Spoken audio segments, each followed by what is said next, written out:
ধৈর্য ধরলে কি সত্যিই কোনো ফল পাওয়া যায়, নাকি আপনি শুধু কোনো এক অলৌকিক ঘটনার অপেক্ষায় সময় নষ্ট করছেন? এই আধুনিক যুগে যেখানে সবকিছু নিমিষেই পাওয়া যায়, সেখানে চাকরি, জীবনসঙ্গী বা সুস্থতার জন্য অপেক্ষা করাটা যেন এক অন্ধকার কূপে আটকে থাকার মতো মনে হয়। মনে হয় সবাই আপনাকে ভুলে গেছে। কিন্তু নবী ইউসুফ আলাইহিসসালামের দিকে তাকান।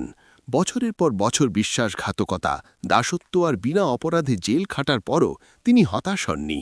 সূরা ইউসুফের ৯০ নম্বর আয়াতে যখন তিনি অবশেষে মিশরের সিংহাসনে বসেন, তখন তিনি তার জীবনের সবচেয়ে বড় সত্যটি তুলে ধরেন। নিশ্চয়ই যে ব্যক্তি আল্লাহকে ভয় করে এবং ধৈর্য ধারণ করে, আল্লাহ কখনোই সৎকর্মশীলদের প্রতিদান নষ্ট করেন না। জেলখানা তার গন্তব্যের কোনো বাধা ছিল না, বরং সেটিই ছিল রাজপ্রাসাদে পৌঁছানোর মূল রাস্তা।